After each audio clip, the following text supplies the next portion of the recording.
You probably didn't spend more than a few seconds deciding what to wear this morning. Maybe you checked the weather or grabbed whatever was closest. But that flash of anxiety you feel when you realize you're overdressed or wearing the wrong thing for the occasion, that's an ancient, hardwired instinct. For a long time, the explanation for why we cover ourselves was purely practical. The logic went that early humans needed layers to survive the cold, or to shield their skin from harsh environments. But that timeline doesn't hold up.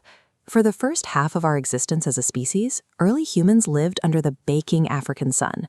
We spent thousands of years in the tropics, dealing with heat and predators with nothing but our bare skin. The idea that we dress to protect ourselves from thorns or rough terrain has a similar problem. If physical damage drove the invention of clothes, we'd start by covering the parts taking the most abuse, our hands and feet. This diagram maps human physical vulnerability.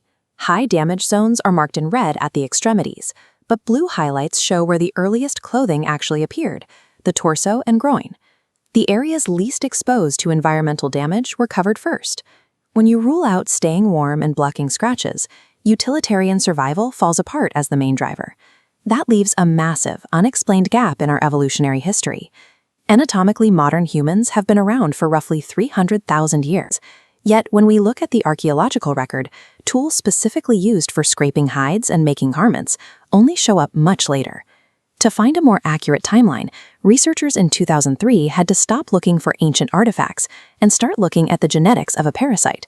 Head lice live exclusively in human hair, but as humans began wearing garments, a specific offshoot, the body louse, evolved entirely separately to live inside fabric. Because these body lice literally cannot survive without clothing to cling to, tracing the exact genetic split between the two species gives us a hard biological timestamp. It tells us that permanent, consistent clothing adoption happened approximately 170,000 years ago. Parasite DNA provides absolute proof of when the behavior became established. But biology alone cannot explain the psychological trigger that caused a naked species to suddenly decide to cover up. Archaeologist Ian Gilligan argues that choosing to cover the body reflects a change in how humans began to process information. It required the ability to decouple our thoughts from the immediate present. To make clothing, an early human had to look at a raw animal hide and imagine a future version of themselves wearing it. They had to plan how to turn it into something usable and predict that they would need it later. This is a mental ability other animals don't share. A chimpanzee might use a tool to solve a current problem, but they don't look at a leaf and think about how it might be useful to them tomorrow. But imagining a future you means you've developed a theory of mind. You step outside yourself and realize others are looking at you. This awareness, being evaluated by the group, is where uniquely human shame begins. The heavy realization your body is being observed. Once that clicked, putting on an animal hide wasn't just about staying dry or warm. It became a way to manage that feeling, a tool to control how you were perceived by the people around you.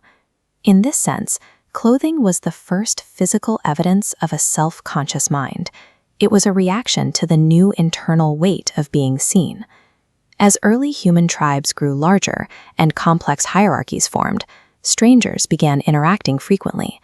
In that environment, actively controlling your personal image became critical for social survival. Clothing evolved into a highly effective social technology. Before you even spoke, the garments you wore provided an instant visual language, communicating your rank, showing your allegiance, and your potential threat level. This behavior remains universal across the globe today.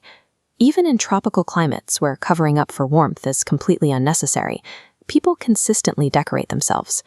The use of beads, intricate paints, and woven fibers shows that the human body had become a canvas for identity. All of this brings us right back to your own mirror this morning.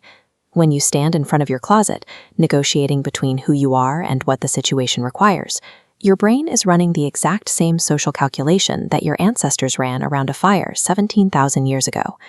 Getting dressed is a daily, distinctly human ritual. It proves we possess a mind that knows it is being watched and actively chooses how it wants the world to see it.